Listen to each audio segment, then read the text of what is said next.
ikalawang bahagi ng exclusive na panayam sa survivor sa raid sa mga paruhinog sa Osamis City. Ikinuwento ni alias Cesar kung paano raw sinadya ng mga pulis sa patayin ang mga paruhinog. Inilipat din daw ng mga pulis ang posisyon ng mga bangkay. Narinig din daw niya ang boses ng hepe ng Osamis City Police na si Chief Inspector Jovi Espinido habang nagbibigay ng order sa mga kasamang pulis. Dahil hirap managalog si alias Cesar, meron siyang kasamang translator. Yan ang tinutukan ni Maris Umali. Hindi lang ikinuwento kundi na-sketch pa ni alias Cesar kung nasaan sila mismo nang mangyari ang police operation nung linggo ng madaling araw, kung saan 16 na tao ang namatay, kasama ng 5 miyembro ng pamilya Paruhinog. Sina Mayor Reynaldo Aldong Paruhinog Sr., ang may bahay niyang si Susan, kapatid na si Mona, kapatid na board member na si Octavio Paruhinog Jr. at kaanak nilang si Daryl. Si Cesar ang napakilalang survivor sa operasyon.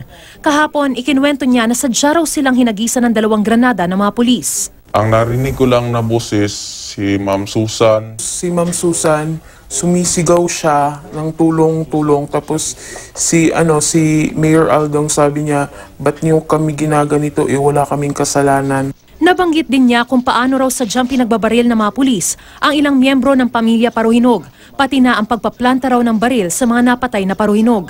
Pag sabog na yung 2 granada, nakita ko, binaril niya si Mayor, binaril, at plantera niya, gibutangan niya po silba. After po binaril si Mayor, nakita ko na lang na may bitbit yung isang pulis na panyo tapos baril, nilagay niya sa kamay ni Mayor tapos nilipat din sa kabilang kamay yung baril. So, ang sinasabi mo, pinlanta lang yung baril? Oo, pinanta. Sigurado ka doon? Oo, sigurado ako. Si board member tsaka si Susan, nilagyan din ba nila ng baril? Hindi ko nakita nga linagyan silang baril. Ang katawan ni board, ang makita ko lang ang ulo niya. Kasi ang ulo niya kalagay sa paa ni Mayor.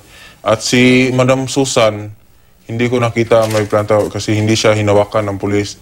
Ang hinawakan ng pulis, si Mayor lang, ang kamay ni Mayor hinawakan at linagyan ng baril.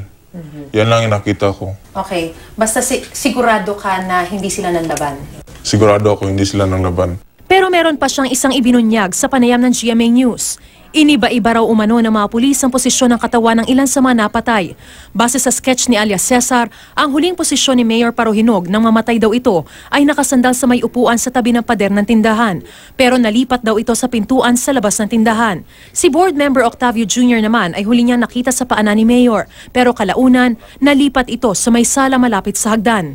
Paggapang ko, katong lumabas na ako sa bahay, ang mga posisyon nila nandyan pa, pero yung nakalabas na ako ng hospital, pagpanood ko ng TV, ang mga katawan nila, hindi na yung dating nakita ko, usog-usog na. Ang ibig mong sabihin, ginalaw, iniba? Ginalaw. Iniba nila ang posisyon ng mga katawan. Ang sabi pa ni Cesar, batay sa narinig niya, kasama sa operasyon si Osamis City Police Chief Jovi Espinido. Hindi ko nakita ang mukha ni Espinido, pero ang boses niya, kilalang kilala ko ang boses. Anong sabi niya?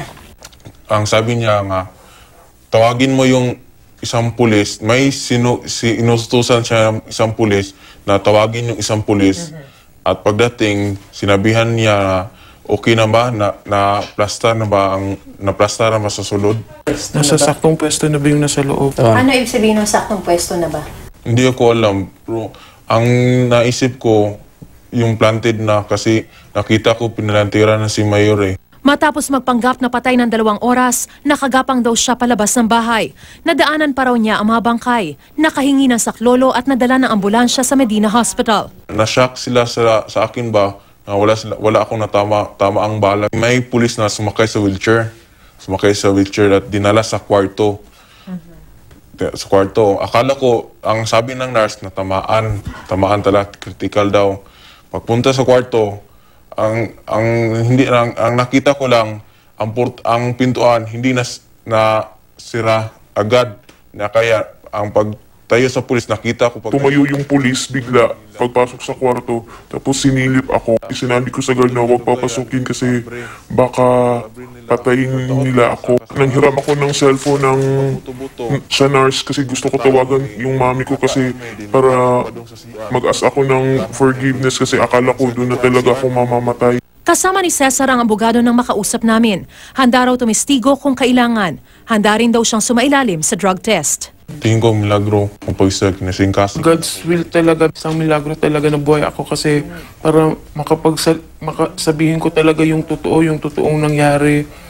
Talagang galing sa puso ko, yung sinabi ko hindi fabricated. Mariz Umali, Nakatutok, 24 Oras.